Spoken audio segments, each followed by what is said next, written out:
తెలిసిన వానికి ఊరడించు మాటలు. సహోదరుడు భక్తి సింగ్ గారి పరిచర్య నుండి సేకరించిన అనుదిన ధ్యానములు. సెప్టెంబర్ 16. ఇస్సాకు దేవుడు మరియు యాకోబు దేవుడు. నిర్గమకాండము 3వ అధ్యాయము 6వ వచనం.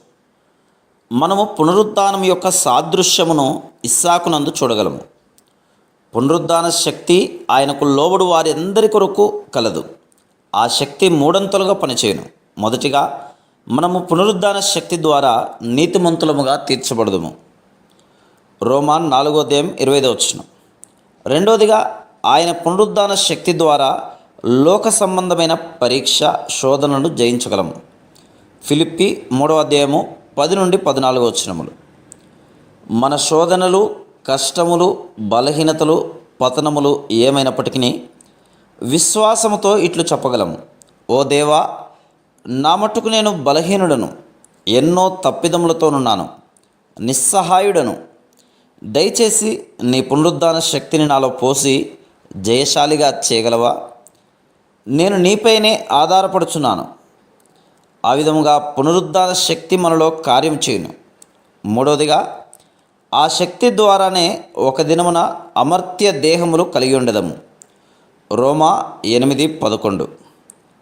యేసుక్రీస్తు ప్రభు తిరిగి వచ్చినప్పుడు ఆయన రక్తశక్తిని బట్టి, పునరుద్ధాన శక్తిని బట్టి మనకు అమర్త్యమైన మహిమగల పరలోకపు దేహములు ఇవ్వబడును. మూడవ పేరు యాకోబు దేవుడు. యాకోబు దేవుని మొదటిసారి కలుసుకున్నప్పుడు అతడు ఎంతో భయపడెను. ఎన్నో సంవత్సరములు శ్రమల ద్వారా వెళ్ళిన పిమ్మట అతడు పూర్తిగా మార్పు చెందెను. అప్పుడు ఇశ్రాయేలుగా మార్చబడను, అనగా దేవుని రాజకుమారుడు. ఆదికాండము 32వ అధ్యాయము 26 నుండి 29 వచనములు. అప్పుడు యాకోబు దేవుడు ఇశ్రాయేలు దేవుడుగా అయ్యను.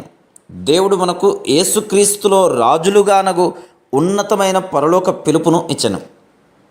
కానీ కొంతమంది విశ్వాసులే ఇటువంటి ఆనందమును అనుభవించెదరు.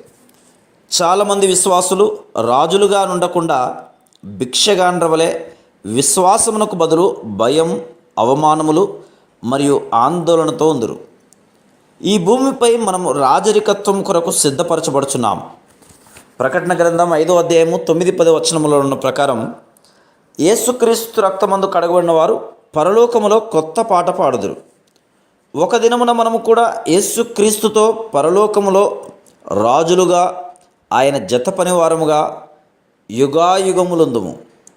మనం ఎప్పుడైతే నా ప్రభువు, నా రక్షకుడు, నా విమోచకుడు నన్ను ఆయన రక్తముచే విమోచించను, ఆయనతో రాజుగా ఉండుటకు మొదట ఈ భూమి మీద, తర్వాత నూతన సృష్టిలో ఏలుదుమని విశ్వసించదమో, అప్పుడు మన జీవితంలోని ప్రతి పరీక్షను బట్టి కూడా ఆయనకు వందనములు చెప్పగలం. మన పరీక్షలు మనకు పరలోకంలో రాజులుగా నుండుటకు శిక్షణనిచ్చును. అట్లు మనము అన్ని కష్టములు, శ్రమలను సులువుగా జయించగలం.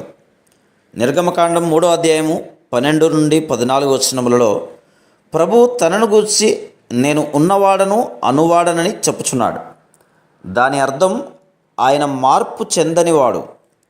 ఆయన ఏమి చెప్పునో దానిని చేయును, ఆయన ఏమి కోరెనో, ఏమి చెప్పనో దానిని నెరవేర్చును. సంఖ్యాకాండము 23వ అధ్యాయం 19వ వచనం.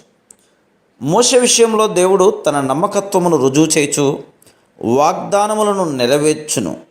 అదేవిధంగా మనం కూడా మన స్వంత శక్తి లేక అర్హతలపై ఆధారపడక దేవుని వాగ్దానములను అనుదినము కోరుకొనుచు ఆయన నమ్మకత్వమును రుజువు చేయవలను.